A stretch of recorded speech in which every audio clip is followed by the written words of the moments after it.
There was a significantly impressive royal turnout for the Sultan's arrival, making it clear from the outset that this is rated as an important occasion. The significance is not only that Sultan Qaboos is one of the most pro-British heads of state in the world, but that he rules a country vital to Western strategy. Mind you, most of the people who braved the cold weather to watch the procession could be heard muttering, "The Sultan of where?" Still, the Queen knows very well, since she's been to Oman, and the British government, with whom the Sultan will be having a series of talks tomorrow, is very keen on this visit. It was Britain which helped to put down a particularly nasty rebellion against the Sultan in the 70s, and his army is still run by British officers on contract. The RAF flies his helicopters, and former British bobbies lead his police force.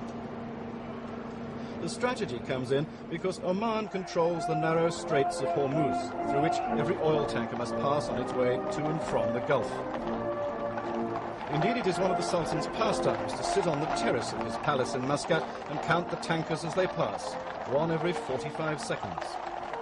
Oman is vital too as a base for the Americans' Rapid Deployment Force, and the US government is to spend £800 million over the next 10 years on building facilities in Oman. Clearly Britain can't compete with that kind of money, but the Sultan has a unique sense of gratitude and affection for us. He had his military education at Sandhurst and served as a lieutenant in the Cameronians, and of course wore their tartan trews. So for all these reasons, the welcome for the Guardian of the Straits was a very cordial one indeed.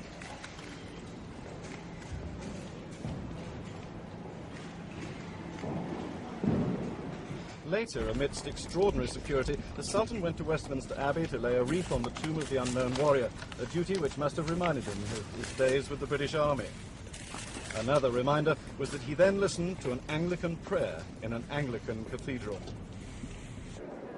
Tonight there was a state banquet at Buckingham Palace, and for the occasion the Sultan had given the Queen his special present, an insignia made of red and white gold and set with diamonds and rubies. It was, say its London makers, beyond price. Anthony Carsky, News at 10 at Buckingham Palace. Well, I just disturbed.